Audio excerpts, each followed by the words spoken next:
Welcome to tonight's live stream where we are going to discuss the 2026 stock market outlook. And I'm excited about tonight because when I talk to clients, when I sit across from people who have just retired or are about to retire, one of the things that they always ask is, Troy, am I going to be okay? Do I have enough? And one of the biggest concerns when it comes to retiring is where are you going to get your income from? When the stock market is volatile, it creates income anxiety, as I like to call it, and getting insight into the potential direction of where the stock market could go and some of the big factors that could impact the stock market direction, I believe is a very valuable insight to many of our clients and many of you watching tonight. So if you're in that situation where you're close to retirement or you're in retirement and one of your big fears is if the market takes a big dip or a correction, where am I going to get my income from? Should I reduce my spending? How is that going to make you feel? Tonight's going to be for you because we have a lot of good content around two big things that could impact the market positively and two big things that could impact the market negatively. And I'm very interested to get into the AI discussion tonight because one of the most common questions that we receive from clients is, are we in an AI bubble? So we're going to contrast the current state of, let's just call it for shared language purposes, the tech industry today versus the tech industry in the late 90s, early 2000s. And both of you guys were managing money institutionally in the late 90s, early 2000s. So you offer very valuable insight into what's similar and what's dissimilar now versus then. So a couple of housekeeping items. We're going to do 2 raffles tonight. And you're also going to see at some point a graphic pop up to register for our golf tournament. So if you're out of town, we understand if you can't make the golf tournament, but it's March 30th, early afternoon at Wildcat Golf Course, the Lakes Course. And it's our 3rd annual golf tournament. And combined, we've raised almost $100,000 for charity over the past 3 years. And I guess this is the 3rd one, so we're closer to about 60,000 or 65,000, 70 over the past 2. And every single dollar goes to the charity. So we cover all the expenses, we cover everything, and every dollar that comes in, whether it's for purchasing the team, buying mulligans, the different games that we have on the course. This year we have a speed golf hole, we have a break the glass, we have the bazooka shoot.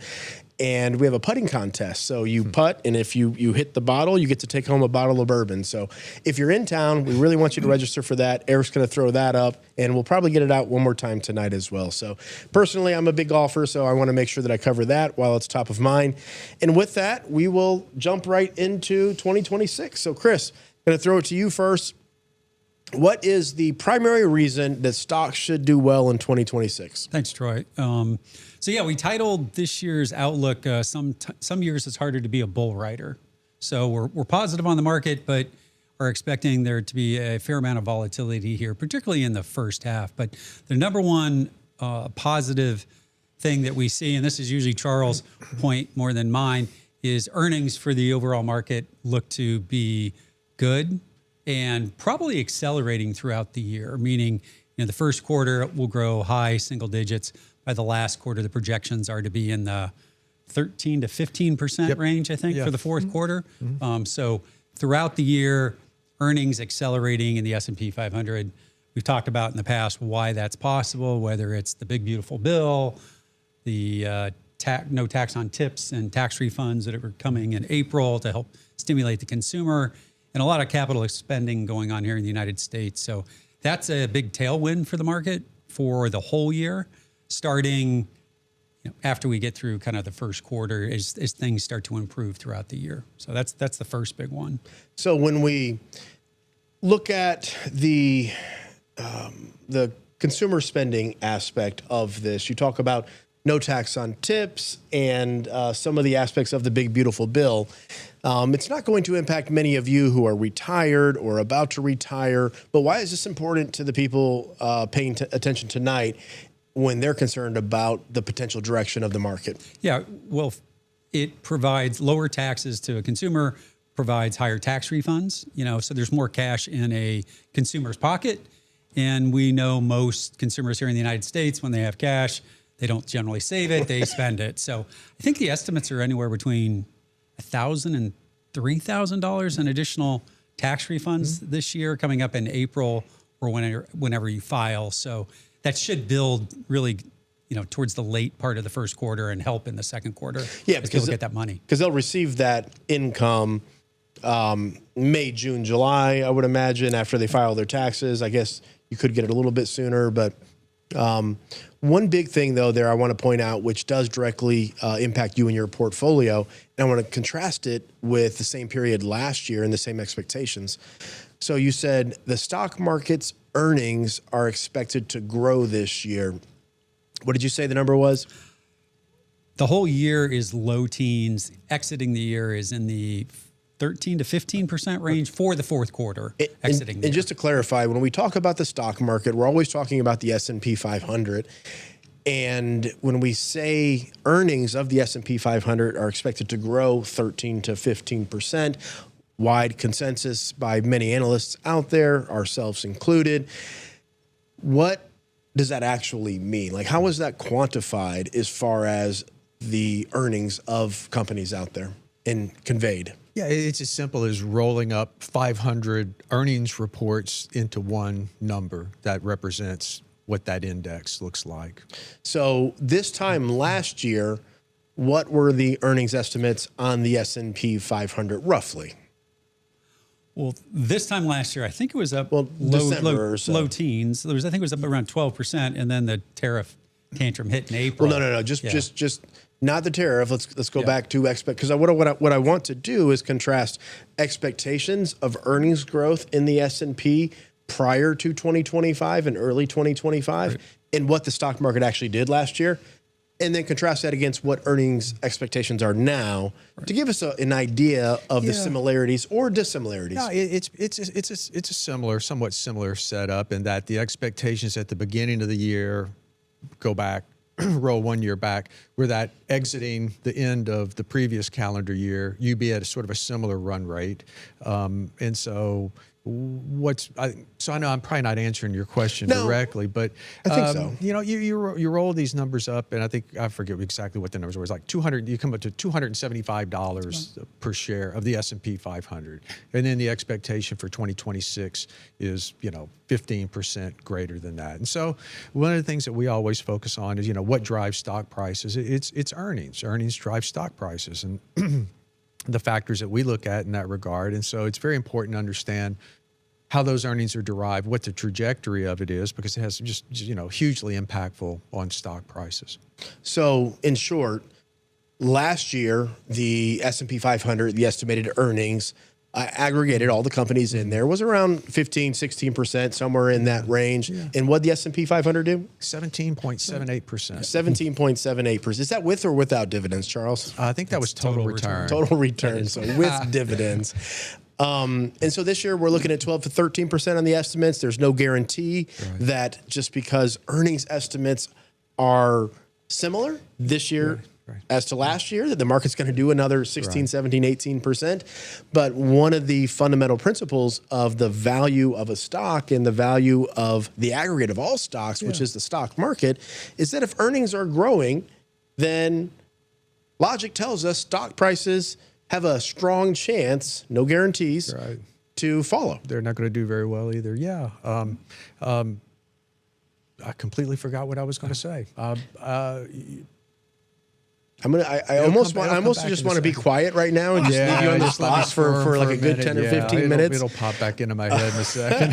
I think those are the right numbers, for last year, Troy, as you said. And then we had that detour in the middle of the year with the tariff tantrum, and that's where which cut the earnings growth to nothing at one point. Because they're estimates, right? Think about how you were characterizing them, and it's exactly right. Yeah, it's an important point, and that's why it popped back into my head. It's an estimate, and those estimates can change, and that's very important too. One of the things that we follow is where, in looking at individual companies stuff, where estimates going up, right? Because that's usually an indication that businesses are doing better, right? Fundamentally doing better, generating more profits. Those are the sort of names we want to own. So I want to transition right now, not into the AI stuff, but into what happened today. So we had two different companies report, and I want to focus on Meta. So, We have a fire drill going on. Wow. So okay, so if we have a fire alarm, you're just gonna have to roll with us here.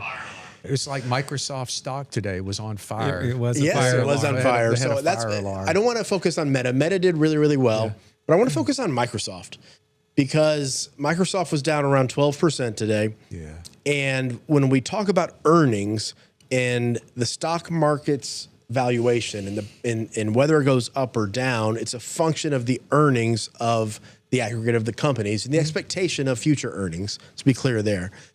But Microsoft has been spending tens of billions of dollars in CapEx on their AI infrastructure and their AI programs, and they kind of laid a dud today or yesterday in the earnings call. Yeah, it goes back to our underlying fundamental view on the world in stocks, right? And the contributors to corporate profitability and earnings, and it's sales, margins, and return on invested capital. And in the case of Microsoft specifically, they've been taking just an extraordinarily large amount of their excess profitability and investing it into AI and the infrastructure necessary to support it. And what the street clearly voted on today is a displeasure with the return on the invested capital that they are deploying in that effort. And the street finally said, hey, you know, if this is not profitable spending on your part, then we're not going to pay XY, PE, a premium for your stock, and it gets pummeled. The core, and it's some of that is a function of the nature of their business. But to talk about Meta on the other side, they spent even more in terms of total capital expenditure dollars, but the nature of their business was such that they internalized the use of some of that AI to increase the quality and the profitability as a result of the advertising that they do. So they literally made so much money that it overwhelmed the amount of spending that they were doing to support it.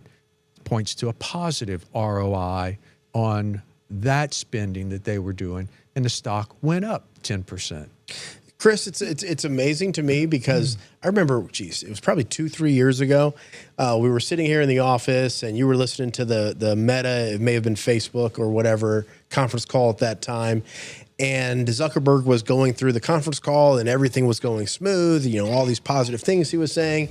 And then he dropped that they're going to spend $150 billion or so on the metaverse. Yeah.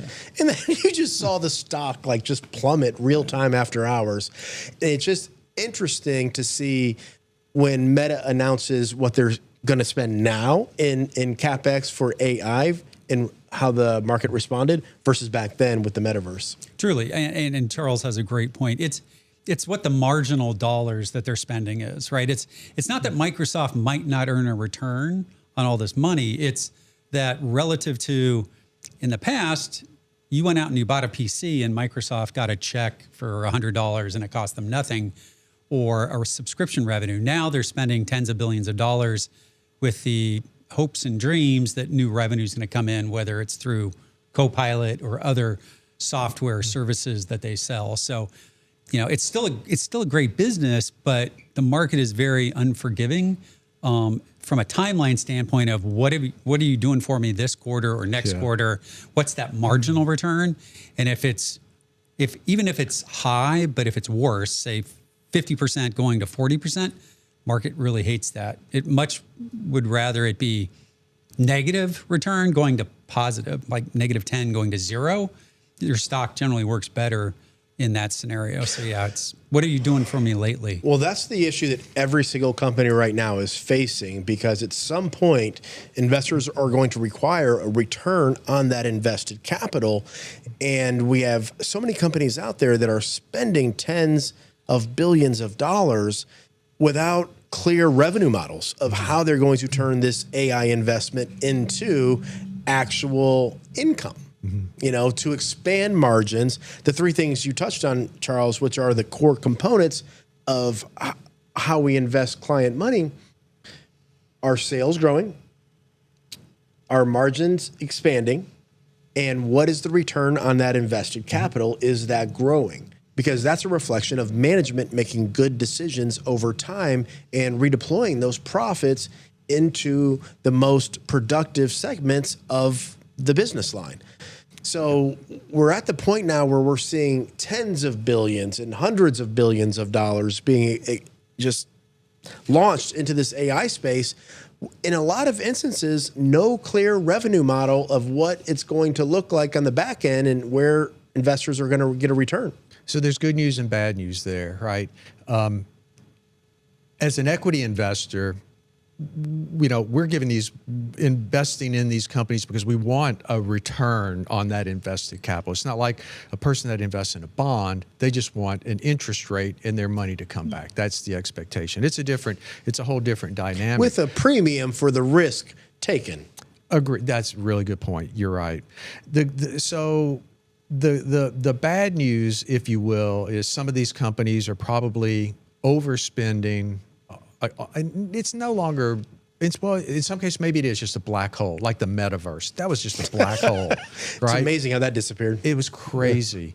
I was working as a consultant at PricewaterhouseCoopers in a special sort of secret group that was consulting the consultants.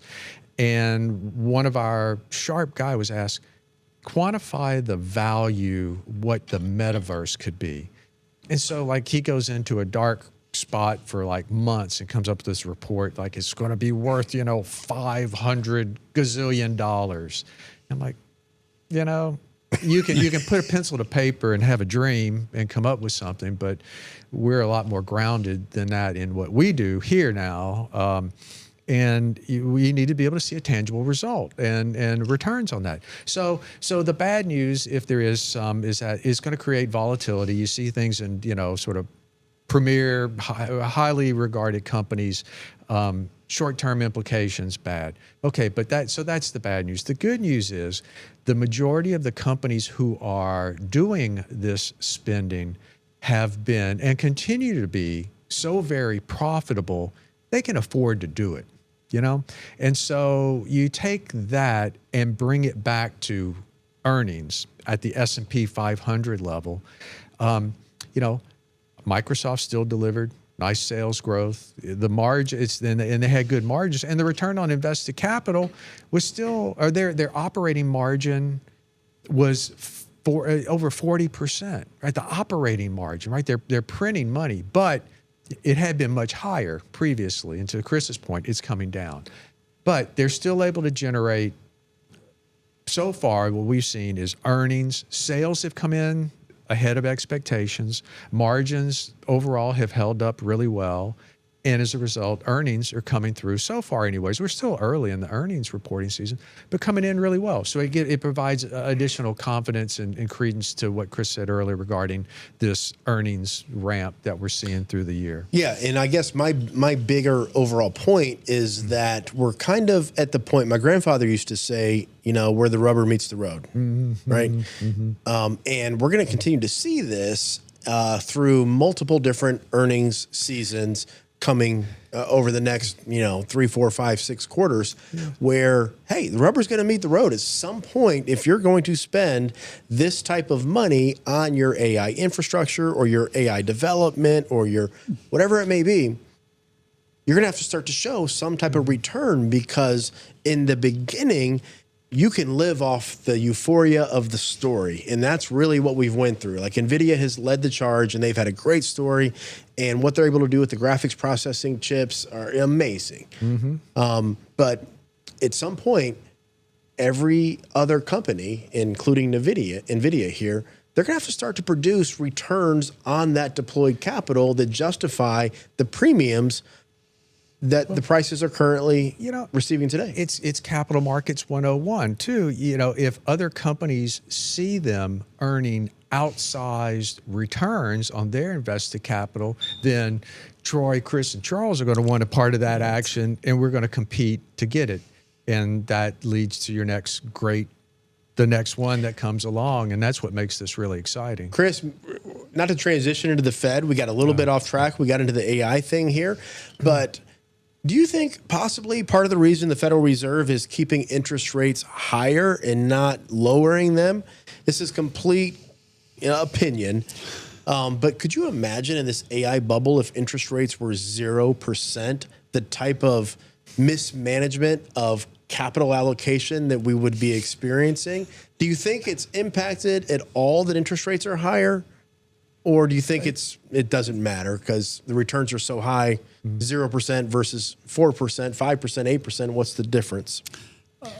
I mean, the market would be much higher at 0%. And I don't expect them to take it to 0%, but transitioning to the next positive is we're going to get a new Fed chair, in the next couple months. And we don't know who it is yet. It sounds like it's been delayed. It sounds like we're going to be told next week. They will be more dovish. And I mean, my expectation is we eventually do QE4 or something else like that this year, which I'm hoping causes kind of rampant speculation and we make a lot of money for our clients because, we've seen this. Charles and I have seen this before, right? We're kind of on the path that we were on during .com and these other cycles, but it doesn't look like we're in the 9th inning. It looks like we're kind of midway, maybe the 6th inning of it. So for all those people who call it a bubble, I'll say, well, how come you haven't been long stocks and you're just kind of talking it's a bubble? So, our job is to maximize our clients' returns in their investment accounts for the risk that we take. And right now, from an earnings standpoint, from an economic standpoint, there doesn't look like there's bubble risk in the public stock market. Right. There might be bubble risk in the private stock market. A lot of that stuff we talked about in a prior meeting with clients last week. Charles and myself went through in 1999. A lot of these companies that are now funded in the private markets used to come public very early on, and we saw them early. That's what I was going to say. You bring up a really interesting point, Troy. What if interest rates were zero? So it's effectively saying, what if their cost of capital was zero? During the internet bubble, their cost of capital was effectively zero, even though interest rates were higher because the market kept accepting those deals. They kept funding the IPOs. So are you saying that it was effectively zero because they could borrow it at 6 and then the price of whatever they were investing would go up? They weren't even using debt capital. They were just using straight equity capital. So it was zero. It was effectively zero. And dilution was the cost. But that's right. That's exactly right. And towards the end of the .com bubble run in 1999, the Fed was cutting rates. They were cutting rates because of Y2K. They were afraid the economy was going to shut down. No computers would turn on. Everything would go black. So they were cutting rates, which has helped what caused the 100% run in the NASDAQ the last 6 or 9 months of the bubble, right? We're not up 100% in the NASDAQ the last 6 months. The S&P is up 15, 17%, and it's largely earnings, not PE. Yeah. Back then it was PE. It wasn't earnings. You have many companies, though, that are up darn near close to 100% in the past year. Within that sector. But I mean, you also, you're right, but you also have metals and mining companies that are up even more, right? Yeah. So, so why then do you even have a market outlook? Why do we even discuss these things? It's because, you're right, you need to have a plan. You at least need to have a plan and have a thought process and what's your top-down view? And then how do you build these portfolios one stock at a time to match that? And then the other thing you have to be willing to do, and we've certainly highlighted that now, you have to be willing to pivot and change as conditions change, right? We can sit here and tell folks sales, margins, and return on invested capital, it's a very disciplined process, and it is, but it's not static, right? Capital markets are anything but static. They're very dynamic. So that's why we believe that active management makes a difference, and we can tilt these portfolios the way we see best fit to earn the highest return we can for our investors. Now, it doesn't mean that we're always right, but at least we have the ability to do that. Because it's not just the fundamental components of sales, margins, return on invested capital. There's this entire top-down viewpoint that needs to be applied, and there you're looking at economic policy, you're looking at monetary policy, you're looking at trends, you're looking at even probably themes and various secular themes, right? AI, right? that the last 3 years, that's been a driving theme. But the one thing, though, so I want to make clear here, this is a really actually interesting point, and it's a lot of times the difference of, I want to say this very carefully, our job is to manage risk. So just because we see a theme like artificial intelligence, it doesn't mean that we're going to overweight a portfolio so heavily within that category that if things turn south, you could be in a world of hurt, because we're retirement planners. We do retirement planning. Our number one job is to protect your money. These guys use their skills and experience in portfolio building to construct accounts, investment accounts that take advantage of the fundamental drivers of stock price appreciation. And then we look at it from a top-down perspective to adjust. But even when we talk about balanced portfolios, just because we see AI as a strong theme, one, we're not investing. Got to be careful, because I don't want to talk about what we're investing in just for compliance purposes here. But one of the focuses or areas of focus that we believe strongly in when it comes to how do you reduce risk when everyone is just throwing tons of capital at AI and infrastructure, data centers, all these different things, or some of the riskier aspects of it, sometimes it's just smarter or more wise to get in the way of all that money that's being thrown. So yeah, we don't have to be, we don't need to invest in the bleeding edge technologies, right? The frontier guys out here, right? The guys that are panning for gold. We'd rather sit back and be like our old pal Levi Strauss and sell picks and shovels and overalls to the guys that are, do with a lot less risk, that are taking advantage of this gold rush, if you will, that's going on. And that is a much safer, to the extent that you can be less risky. That's right. That's the right way to phrase it, way to invest. And there's a lot of ways sort of out of the box thing. We're always trying to broaden out the sort of the names that we own and take advantage of other trends so that we're not so concentrated. But we're growth investors, so we're always going to be most heavily invested in the growth sectors of the economy. And that's technology, consumer, healthcare, financial services, right? And so when growth is working, we're going gangbusters. But you have to think about the broader ecosystem of what's going on here, and things like power generation I always come back to, right? They're building all these data centers. Well, you've got to have electricians, contractors, and folks to work on those sort of projects. You've got to have the power supply to build the power infrastructure. So I don't need to have the latest and greatest software tool to build the latest AI model.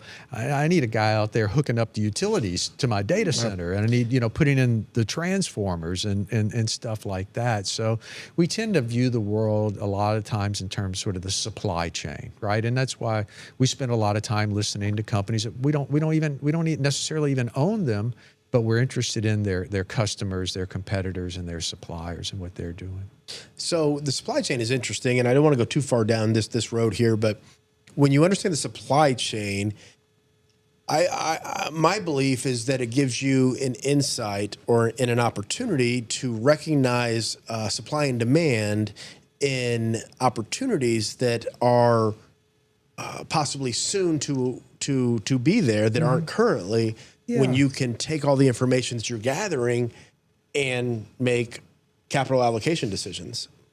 Yeah, I mean, if you're just looking at just what's right in front of your face, right, you just assume be looking behind you, right? We're like the Fed. Yeah, we're trying to be forward-looking and use the tools that we have available in the way that we've learned to manage data and information in a much more robust way to try and get ahead of what's going on. Okay, so Chris, I got a question for you, but we're going to do a raffle for your favorite restaurant. We're going to do a raffle in about 5 minutes here.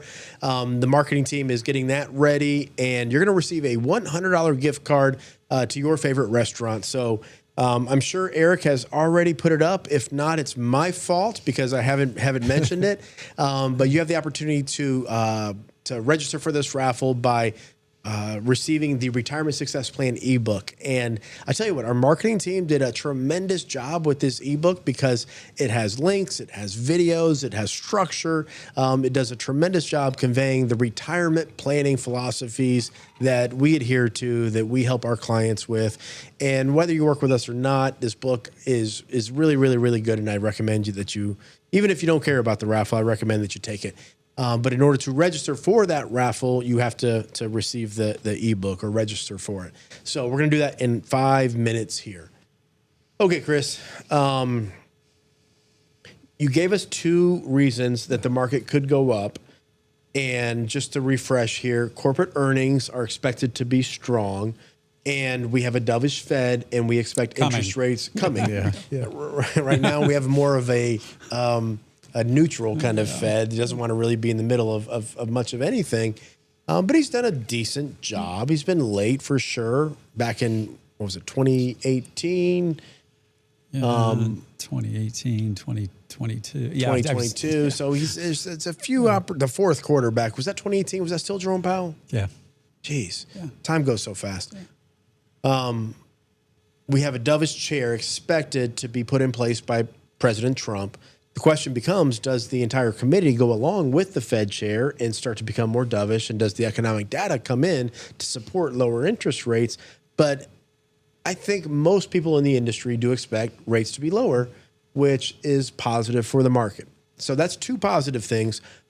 What are some of the things that could go wrong this year? Right. So the 2 things that were kind of on the list are, it's the second year of a presidential term, which is usually the sloppiest, choppiest, most difficult because the incumbent president is trying to get everyone reelected. They're leaning on policies, but for whatever reason, the market tends to sniff things out and test them. So usually the first quarter is not particularly good in the second year of a first presidential term, which we're in. Mm-hmm. So, I mean, think about 2018 with Trump, right? We opened up very strongly in January, and then the market tanked like 12%, I think, in 3 weeks in February during Volmageddon. So not saying that's going to happen in the first quarter, but there are some things out there that there's risk to the first quarter just if something happened. We saw it today. The market was down 1.5% intraday and then rallied all the way back. Yeah. And then earlier this week, it was down, when we threatened, there was tariff threats and market, in a heartbeat down 2%. Sort of thing. As we wrote in one of our weekend updates, he's back. And meaning, President Trump is back. He's out tweeting. He's making changes. He's very tough. Shooting from the hip, right? Almost every week. So right now it looks like Iran is the thing that everyone's starting to worry about for the weekend. So that's the first one, is just presidential cycles. The second one is the market usually tests a new Fed chairman during the first year. So that would be the second half of this year. And I don't know why, but they usually do. So we can talk about what I think would be the test after the raffle here. I'm getting an indication here. So I have an interesting question for you, because Donald Trump is such a wild card. President Trump, such a wild card. I have a question for you when we come back. So our first raffle winner, Marcelo Barsanti. So Marcelo, congratulations. You are the first raffle winner of tonight. You're going to receive a $100 gift card to your favorite restaurant. Our marketing team will be in contact with you, and they'll coordinate that. So, Marcelo, thank you very much for tuning in. Everyone else, we're going to have one more raffle for another $100 in probably about 20, 25 minutes. I typically do this based on the viewership. So if I start to see it going down fairly significantly, I'll wrap it up. It'll be a bit more quick. And if more people are tuning in and you guys are continuing to watch, we'll still do that raffle in about 20, 25 minutes, but we may keep going with the content. So, okay. So historically the Fed is challenged, or excuse me, historically in a second term of a president's, second year of a president's term, the market, typically is volatile. Yes. We agree on that. That's what you're saying, right? Is Trump such a wild card, President Trump such a wild card, that historical norms are just thrown out? He hasn't been. I mean, a lot of the historical norms have held with him during, 2018. It was supposed to be a difficult year, and he helped make it a difficult year during different things. So I don't know. The markets are behavioral finance, right? It's the group of all investors' collective thinking, and we're humans. We tend to make the same decisions, both good and bad, time and time again. We tend to not to learn from our mistakes, or when things are going well, we keep doing the same things. So,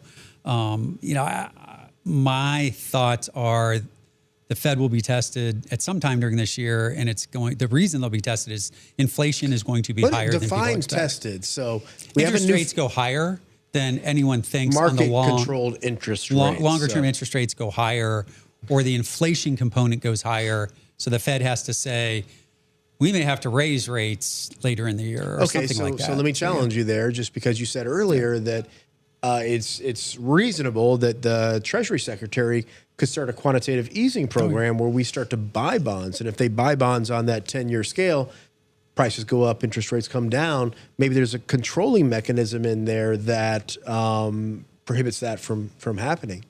I hope so. I mean, that would be QE, QE4, whatever would be the thing that could get the market to substantially higher than where it is. I tell you what, President Trump is either the most brilliant chess player ever or the worst checkers player ever. I like that. Yeah. So I'm not quite sure. I don't know if I'll ever know.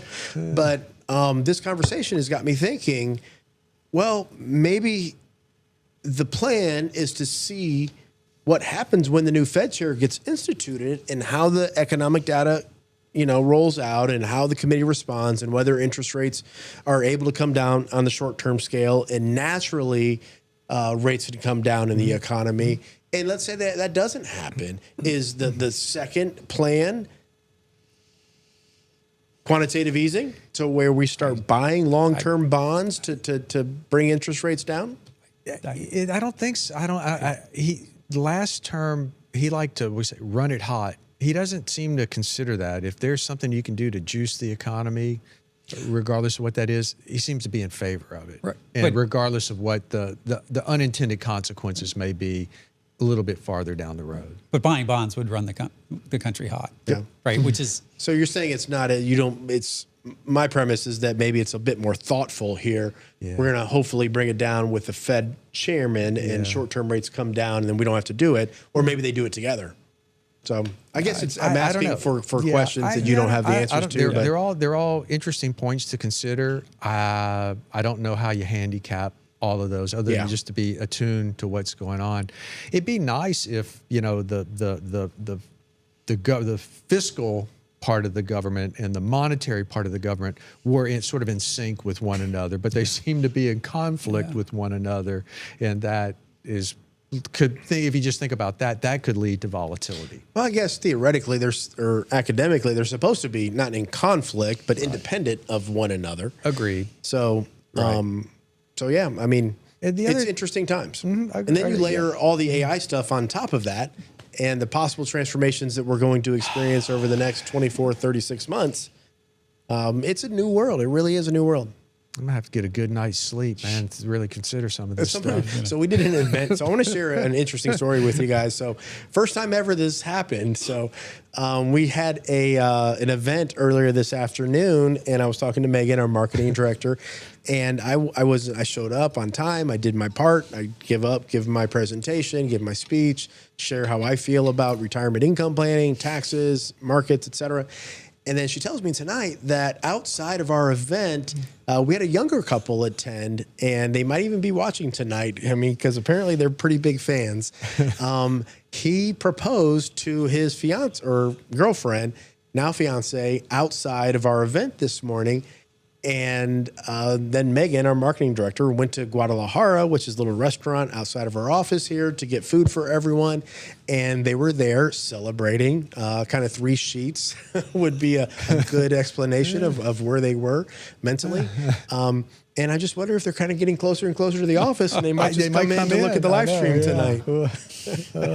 We'll send Ed out to look for him. But so first time ever. So I was talking to Megan and I was asking her. I was like, well, you know what? I was like, maybe they're just fans.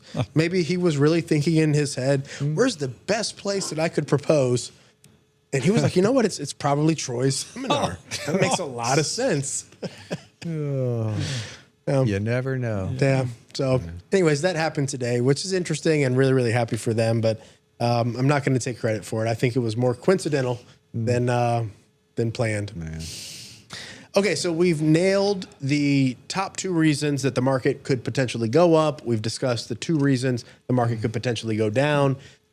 And now we're going to get back into the AI thing because I think that's what you want to talk about. I think that's what you're most curious about. And Charles, you and Chris were both institutional investment managers in the late 90s, early 2000s. You saw firsthand, up close, the dot-com bubble. What is the biggest similarity, Charles? And what is the biggest difference? Or maybe I'll throw it however you guys want to handle it, today versus then. Yeah, well, then, so back in, so we were in, just I always say, just an incredibly privileged position to be running large institutional funds that were growth oriented, and we became one of the primary venues for any company that was coming public would travel to Houston to come and see us, right? It's like, why does a robber go to the bank? That's where the money's at. Why do the venture capital, the guys doing the IPO, come to the growth mutual funds? So that's where the money's at. So, I always say I could look out my window and see every morning a line of limos full of corporate CEOs and investment bankers trotting in to tell you the next great story. At that point in time,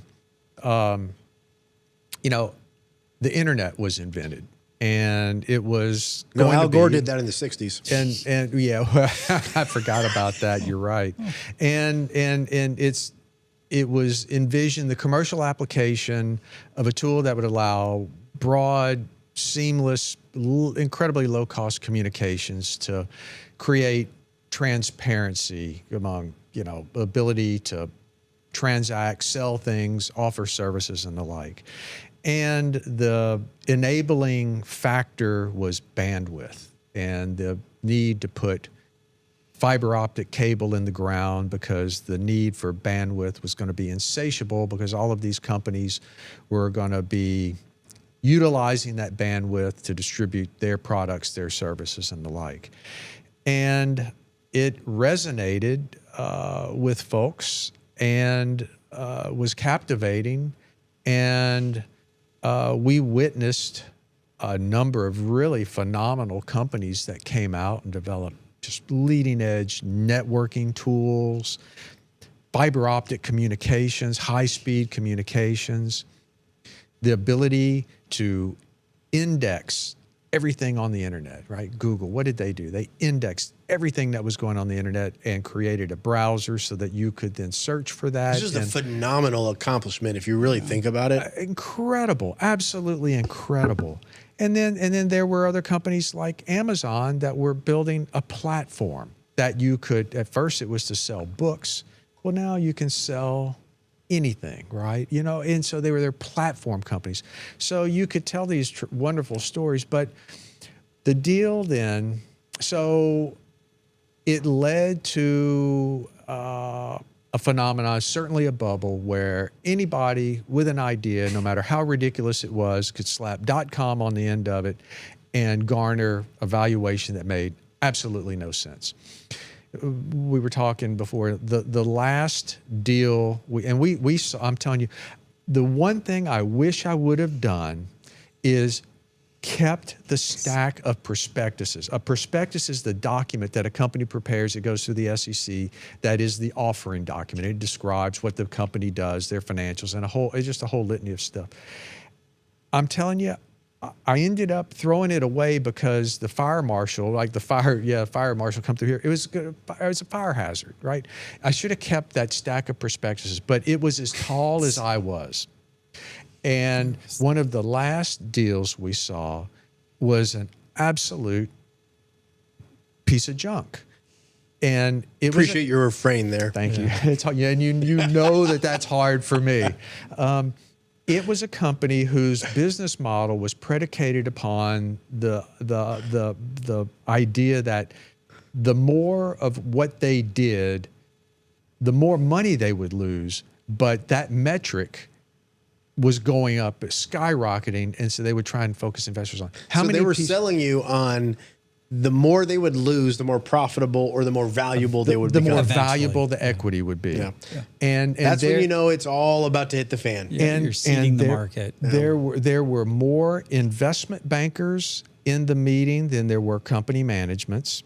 And when they walked out the room, the head's institutional salesperson from the firm that was the lead manager on the deal was begging us to do the deal. Yeah. Like, we gotta get this one out the door. And we looked at one and was like, that's it, right?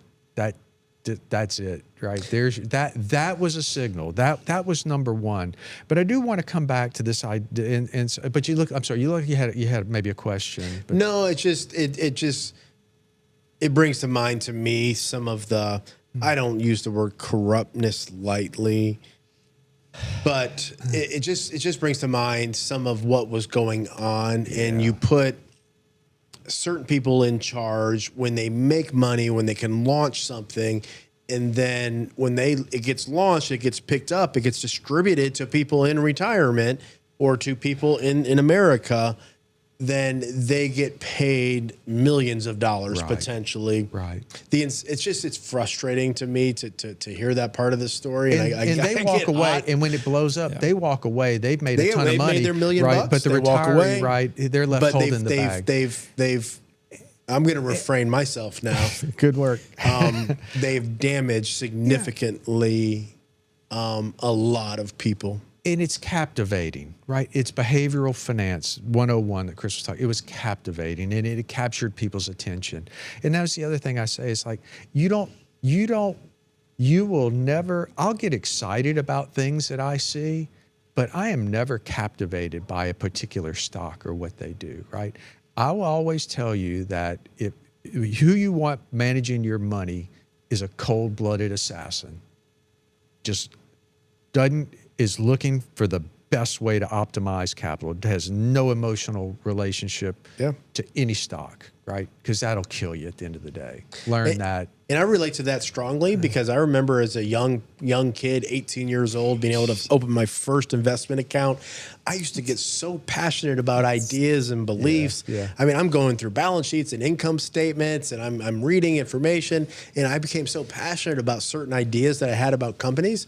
I mean, I stuck through so many bad investments because whatever belief or bias I originally created when I did that research, I just stuck with it. And I lost a ton of money back when I was 18, 19, 20 years old. And I don't know if they were bad investments or bad timing, but what was wrong is that my committing to my original belief and not recognizing any bias that I potentially had because I was looking for opportunities. I wanted to find good stories, and I was unable to actually be aware of that at the time and recognize it. So we have very high conviction in certain names, and but it's not emotionally. That's right. That conviction, right? Because I think that's important. That conviction is derived from putting together the data points that support your investment thesis. Data. We're all about data and connecting those points. Okay, so that was tremendously valuable. You did not answer the question, right? But okay. So let's flip to today. Well, that's good. I went pretty far. A lot of words really there without stuff, really answering the question. It was not what I asked. Now today you think about it and what's going on in the private markets. These companies that are bleeding edge technology, they're staying private for a lot longer because they can. That's the key. They continue to get funded very well, and some of them, they're not necessarily profitable. but they generate a tremendous amount of revenues. Yeah. So even like, but we don't know if they're profitable or not. Well, they're not. They could be in a heartbeat in one quarter. And this is a simple trick, right? You're generating a tremendous amount of revenues, but remember what they're doing on the other side of that. They're spending it all. Yeah. So, and it's a land grab. It's trying to create this platform. And so once But now we're getting into accounting tricks, right? Because if you can accelerate the depreciation, offset all that revenue, on paper you're not profitable, but you have tremendous amounts of cash flow. Agreed. Yep. And so, what is different is many of these companies are generating a lot of revenues. They're being funded in private markets. They're staying private for a lot longer, so investors aren't exposed to them, if you will, and the risk that is there. But to tie that back to how we're playing it is that we're all about good luck, God bless. I'm glad you continue to keep getting funded and spending that money, because all we want to do is be in the way of where that spending is occurring. Yeah. Because back to what you said, how is that impacting our business model? Give us. I want to get to Chris here because we've been doing this for a minute. One quick example of what do you mean by getting in the way of the money? So you have these big, language model companies. You know, ChatGPT. You have Microsoft, you have all these different companies out there, Google. They don't just spend that money without multiple people in that supply chain receiving it, whose costs are fixed. And all of these increased revenues are nothing but margin expansion. Right. And many of them are established companies. Some of them are up and coming, but they're throwing money at these companies. And just give us a couple quick examples, and want to throw it to Chris for lasers. Yeah.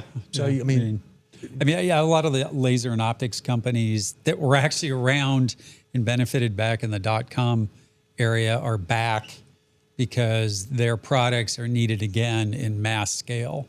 You have to support. You have to support high-speed communications between data centers, not only within the data center, but between data centers. And to do that, you have to use fiber optics. That's the only thing that can allow the transmission of the data that fast. What do you have at the end of each fiber optic cable? It's lasers that are sending it. You know, you manufacture them, you got a tremendous amount of operating leverage. Your fixed costs are there. You just have to make more of them, and so the incremental profitability. So that's a really good example. That's what I was looking for, because you can take massive risk in these big companies that are deploying tens of billions, hundreds of billions of dollars of capital, and they may very well hit home runs. And there's nothing wrong with owning those, but there's a lot of opportunity in companies that what I call provide the opportunity for asymmetrical return per unit of risk taken. So think about it. If I'm not a gambler, but you have these parlays and everything that's really big in what's going on and probably what's wrong with professional sports today. You could bet $2 or $100 and you pick all these different teams. And if you win, you get 20,000 or 10,000 or 2,000. So that's asymmetric. Your risk is $100, but you could win 2, 3, 4, 5, 10,000. That's an asymmetric risk versus return.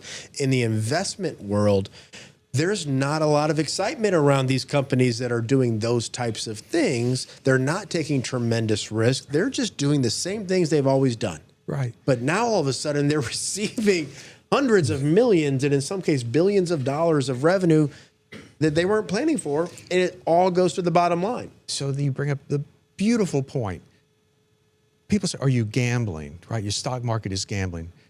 What you described was a gambler who was paying money to take risk. We don't do that. We pay money, we invest where we believe the risk reward, where the reward is factors higher, right? Huge difference there, right? We don't just pay to take the risk. That's sort of a losing proposition. That's why, the casinos are very profitable entities. We size things up and try and have a disciplined process to help us gauge that the potential upside far exceeds the amount of downside risk. Goes back to a few years ago, Charles, when I first met you and was interviewing you for this position, and you talked about the structure and you talked about some of the core tenets of what makes not just companies increase in value over time, but portfolios, which are a combination of companies, not just have the opportunity to perform well, but you want companies that perform well while minimizing the risk that you're taking. When you can create this asymmetric profile of risk versus opportunity, and you do that in a structured system, which is governed by certain decisions and certain actions, and you don't deviate from that day after day, week after week, month after month, year after year, over time, the probability of results being better than they would otherwise is higher. Without a doubt.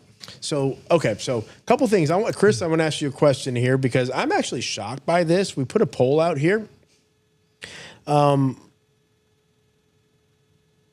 75, let me do the math here. 75% of people, how are you feeling about the market heading into 2026? 32 bullish, 43% cautiously optimistic. So 75% either bullish or optimistic cautiously. Is that surprising to you? Not really, I guess, given the year we had last year. But you turn on the TV, it's crazy. You know, the talk on TV is, different than people's actions a lot of times in the stock market and stuff. I don't know. If I was watching TV, I'd probably be negative all the time, given be hiding under the covers. Because if you turn on CNBC and Fox and the other ones, they like to sell fear, because fear catches people's attention. They stay, they watch. If you say everything's great, everything's hunky dory, people just change the channel and go on to something else. They like train wrecks, but I know that the sentiment data that have come out recently in the stock market have shown a big uptick in positive sentiment the last couple of weeks, which is historically quite the opposite. It's negative. You want to, when sentiment is low in the stock market, it's usually time to invest. When sentiment is high, it's time to start to slow down and curb your enthusiasm. So, we're at the beginning of a year. Like we said, we expect earnings to be good, but the first quarter particularly, should be kind of a sloppy mess. And we saw a little bit of it today. The market was down, I think, 1.5% intraday on almost, it looked like nothing. Maybe it was the Microsoft. It was wild. And the NASDAQ was down 2.5%. I think it finished down 20, 30, 40%, something like that. Basis points. Basis points. Yeah. Oh, what did I say? Finished down percent. Yeah. Not that. It wasn't that bad. Sorry. Yeah, there's a bit of recovery. It was a big recovery. We'll see what happens tomorrow. Yeah. Right? People. The intraday stuff doesn't matter, ultimately. No, not so much. But the volatility is I say that. It frustrates the hell out of us. If you're sitting there and have to watch this and sit on top of that powder keg all day. But that's the life we've chosen, Troy. And that's changed a fair amount the last number of years. In large cap stocks that we're invested in are very volatile intraday. While sometimes the stock market's not at all. It used to be you'd come out, Microsoft would report a number that people didn't like. The whole market would go down 5 or 6%. Now it's Microsoft, I think, went down 12 or 13%. The S&P, I think, closed down 25 basis points or something. Is Microsoft and Apple almost becoming like the new Coca-Cola? Apple for sure, right? Well, it could be, and that's why there's so much talk about it. But Chris will remember exactly. Most of the Mag 7 have underperformed for the last at least months, I was going to say about the last year or so, except for Alphabet and maybe NVIDIA. Amazon. And NVIDIA, and now maybe Meta. I don't know. And even Google's had the horrible beginning, but they're up 60, 70%. Over the past, I think, and even 12 months. Even the NVIDIA is pretty much gone sideways for the last 6 or 8 months. But yeah. Okay, so we're gonna do our raffle. So we have one more raffle upcoming here, where we're gonna give away a $100 gift card to your favorite restaurant. This is gonna be in about 2 or 3 minutes. In order to register for that raffle, if you have not already, we're going to flash a graphic that's going to give you an opportunity to receive our retirement success plan ebook. Really, really good ebook that our marketing team put together here. Videos, links to a ton of educational content, and it flows. And it's not just investments. It's actually nothing about investments. It's risk management, income planning, tax planning, healthcare planning, long-term care, and estate planning. So we're retirement planners. These guys are investment guys. They are actually just a teeny tiny department in our entire company because we're retirement planners. And I say that in a facetious lead. You guys are obviously you obviously need to add a chapter, at least a chapter in that book about investments. Yeah, well, I should give you guys a little bit of airtime. You know, a footnote. Yeah, a little footnote. But you know, I've just grown up. It's how my brain works. I'm a planner, right? Like I like to look at the pieces of the puzzle and how can we make this puzzle better. Well, that's the beauty of the firm. And when I take a look at it, just as looking at it from a business standpoint and understanding that if Oak Harvest was just the three of us, right? Think about all the different responsibilities that the three of us would have to be planning, investment management, marketing, compliance, everything, right? But one person can't do, or three people can't do all that exceptionally well. The way that we're organized is that you can focus on the planning. Chris and I and the rest of our team can focus on investment management. Other folks that support the planners and all do their client service is a whole nother group. So it's a compartmentalization of specialized skills. Yeah, is what I call it. Yeah. And many of you don't know this. This is one of the challenges in the financial industry when you have a 1, 2, 3, 4, 5, 6 person firm. Oftentimes the CEO is the investment manager, the advisor, the marketing director, the client service specialist, all these different things. And it's one of the things I hope the industry ultimately kind of overcomes. But the challenge is, I mean, honestly, just from an operations standpoint, it's expensive to obtain new clients, right? So from a marketing perspective, it's very expensive to attain new clients. So most firms in this industry, they stick with the clients they have. One advisor does multiple different things. And I've learned the hard way over the years, maybe I shouldn't say the hard way, but I've definitively proven to myself that I am much, much, much better when I am singularly focused on one thing. I'm pretty good when I'm focused on 2 things. And if you give me 3, 4, 5, 6, 7, I'm pretty much useless. So it's kind of part of how things are. So, I'm a planner. You guys are investments. Thank God I'm not in charge of investments because I would just put everyone all in NVIDIA and call it a day. That would have worked out for just kidding. I would not do 5 that. or 6 years. Okay, so we have the winner to our raffle. So it's a client. So I shouldn't say that. I don't know if it matters, but we're going to say Edward. Okay, and we're not going to say your last name, but Edward. Congratulations. You have won the second raffle of tonight. And let me check the viewership to see what our remaining time is on this podcast. We're okay, so we're hanging in there. What I want to do is I want to acknowledge a few people that have tuned in. It looks like you guys. It's Fast Eddie out there. I saw Fast Eddie here, but we have a lot of clients and we have a lot of people that are not clients. Apparently, you're doing pretty well on your own, but you guys have been following us for a very long time. So I want to say thank you very much for that. And I'm sure we have other people out there that either are clients or have been following. So thank you all. It means a lot to us. If we turn these things on and we had 5 people tune in every single time we did this, I guess we might still do it, but it wouldn't be as fun. It's really nice to be able to bring you valuable information and, of course, to see the hundreds and thousands of people after we finish these that continue to watch. So what I want to do, I want to do this. I want to ask you who is watching right now, is there any question that you have that you would like us to address about the 2026 stock market? And if you've already posted it, I apologize. I did not see it. So I will relook at it if you can repost it.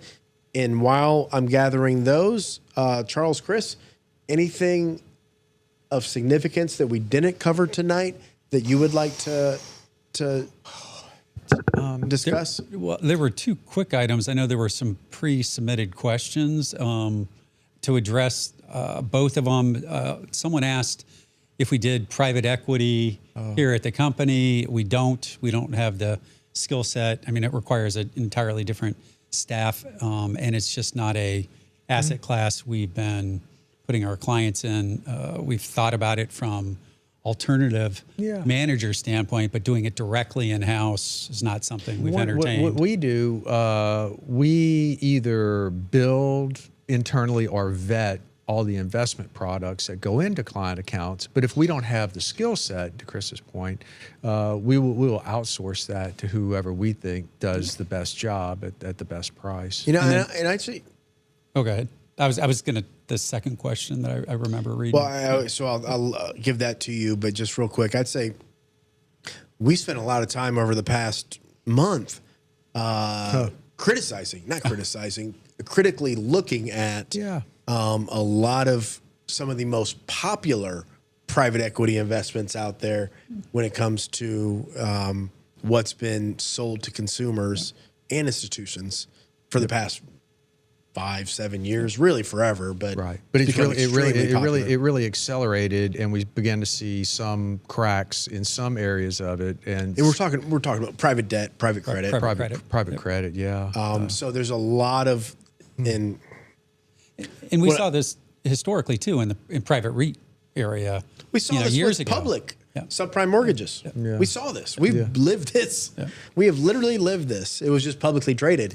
Now the same risk is being privately traded, which systemically creates a massive potential, a massively bigger potential crisis, because at least from a public standpoint, we were able to identify it at some point. Privately, you don't identify that until it's pretty opaque. Yeah, it's extremely opaque. So yeah, we had a pre-submitted question about private equities. Yes, we do have access to them, but the opaqueness of what's actually transpiring inside a lot of these private deals is beyond our comfort level to recommend to you in retirement. So. But for many of you, you know, if you want to take $50,000, $100,000, $200,000, a small portion of your overall retirement, and you understand the risks, that one of two things is typically going to happen. By the time a private equity deal comes to you, you're almost the last person to be aware of it, and your returns are maybe 7 to 14%, and somewhere in that range. And one of 2 or 3 things is going to happen. You're going to lose everything that you have. Your money's going to get tied up, and you're probably not going to make a lot of money. Or you're going to make somewhere between 7 to 14%. You know, that's what I've experienced throughout my career when clients purchase private investments from outside people. And we've seen a lot of it. I've seen people come in, oil and gas deals, real estate deals. Troy, I put $500,000 here. I can't access my money. It's tied up. Plans didn't go as expected, and I can't get my money. Or they lost it all. Oil and gas is far more risky because that often leads to complete, and here's the sales pitch, right? Well, even if you lose money, it's a write-off. Like, well, yeah, no shit. You know? Excuse my language here, but you know, I don't want to lose $500,000 and then you tell me it's a write-off. Yeah. So there's risk there. And again, we're retirement planners. Our number one job is to protect your money. So yes, those are available. We have access to them. We have people that do them reputably, but there is a tremendous amount of risk. So, okay. Second thing, Chris. Oh, the other question we got was someone asked about valuation metrics, like the Schiller capital asset pricing model and the Buffett model or indicator. We don't look at either. Neither one is proven really predictive to timing cycles and markets, and I find, you know, I understand Warren Buffett's valuation technique, but Berkshire Hathaway is an insurance company. It's not really an investment company that much anymore. So he's getting, you know, billions of dollars of premiums every month, and has the luxury to just let the cash build up on the Schiller capital asset pricing model. You know, I'll hold my comments because I'll get in trouble otherwise. So we have a quick question, and I'm just going to say son 1218 here. Yeah, so she said I sound sick. So I'm not sick anymore, but I took... She's perceptive. I took my wife and I took my son, Jack, to Disney. And this was a little bit before Christmas. We went to Palm Beach, and then we took the train up to Orlando. So Jack, my son, got sick first, and then my wife was sick on New Year's Eve, and then I got sick the first week of January. And Chris and I were actually talking about it. His wife is a doctor, and they gave me a full bottle of antibiotics, a full prescription. And he was like, "Did you take them all?" I was like, "Well, I took them all except the last couple days." So yeah, this thing has been dragging on for literally, I think, almost 4 weeks now. Yeah. And I feel great. I feel 100%. My energy is good. I just still sound funny. So, son, thank you.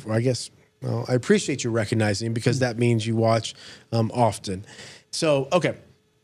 Steve, you did not give me my cold. That definitely came from Jack to my wife and then to me. But good question here. And then we're going to do one more raffle. We're going to do a surprise raffle, guys. Just for those of you who are still tuned in, that means you're our biggest, most curious viewers, and we want to reward you. So we're going to do one more raffle here. But before we do that, just KU, KUS, Kansas State. No. Tell me what KU stands for, KUS, because we have Ryan, who is one of our advisors here, who went to Kansas State. And I'm just curious if KU is University of Kansas. Okay, so do you feel we have an AI bubble this year? Or have a bubble? He doesn't specify AI. I'm assuming that, but... Yeah, but by default would be. I hope so. Wait. You can't say that without clarifying. Yeah, I hope so. It means that these stocks have a whole lot of room to run a lot higher before it gets any point near true speculative excess. So what you're really saying is that if we have a bubble, it's probably the beginning stages of a bubble? Yeah, it's closer to the beginning than the end. Closer to the beginning than an end. Yeah. Because bubbles, they don't pop immediately. Right. Like and you really, by definition, you don't know that it was a bubble until it's over with. You know, so you can get into this whole semantics. I disagree with that, because I think most of us knew. Granted, in hindsight, yes, 100% you're right, but thinking back to the .com, I mean, I was a young man, and I remember very clearly that this doesn't make sense when companies are losing, a ton of money, and they're trading at almost infinite price multiples. And the same thing in 08. Like, it became clear in 08 that no doc loans, real estate prices. Real estate is not supposed to double every 3 years. Right.